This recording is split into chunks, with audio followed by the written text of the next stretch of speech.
Movie അപ്ഡേറ്റ്സിലോട്ട് ഏവർക്കും സ്വാഗതം.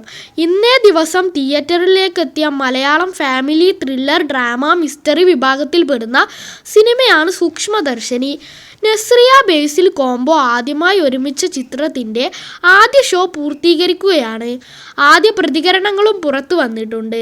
റാൻസിന് ശേഷം വലിയൊരു ഇടവേളയ്ക്ക് ശേഷം മലയാളത്തിൽ അഭിനയിച്ച നസ്രിയയുടെ ഏറ്റവും പുതിയ സിനിമ കൂടിയാണ് സൂക്ഷ്മദർശിനി. അതേസമയം ബേസിലിൻ്റെ ഈ വർഷത്തിൽ ഒരുപാട് സിനിമകളുടെ ഒന്നുകൂടിയായ സൂക്ഷ്മദർശിനി ഇപ്പോൾ ഇതാ പ്രതീക്ഷിച്ചതുപോലെ തന്നെ പോസിറ്റീവ് അഭിപ്രായങ്ങൾ ആദ്യ ഷോയ്ക്ക് ശേഷം നേരിടുത്തിരിക്കുകയാണ്.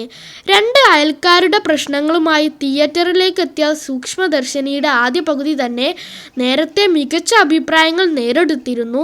ഒരു മിസ്റ്ററി ക്രിയേറ്റ് ചെയ്തെടുക്കാൻ ആദ്യ പകുതിക്ക് സാധിച്ചെങ്കിൽ രണ്ടാം പകുതി ആദ്യ പകുതിയേക്കാൾ മികച്ചത്, അതോടൊപ്പം സസ്പെൻസും ട്വിസ്റ്റുകളുമെല്ലാമുള്ള കിടിലം രണ്ടാം പകുതിയായി സൂക്ഷ്മദർശിനി രണ്ടാം പകുതി മാറിയിരിക്കുന്നു. മികച്ച ക്ലൈമാക്സ് കൂടിയായപ്പോൾ ആകെ മൊത്തത്തിൽ സൂക്ഷ്മദർശിനി പോസിറ്റീവ് അഭിപ്രായങ്ങൾ നേടിയെടുത്തിരിക്കുന്നു തുടങ്ങിയ റിപ്പോർട്ടുകളാണ് സിനിമ നേടിയെടുത്തിരിക്കുന്നത്.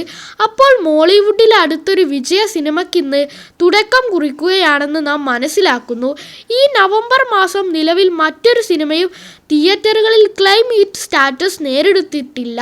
സൂക്ഷ്മദർശിനിയുടെ പ്രീ റിലീസ് ബുക്കിംഗ് ഒപ്പം തന്നെ ഹൈപ്പ് എല്ലാം തന്നെ വെച്ച് നോക്കുമ്പോൾ സിനിമ ബ്ലോക്ക് ബസ്റ്റർ ആണെന്ന് നിലവിൽ ഉറപ്പിക്കാം.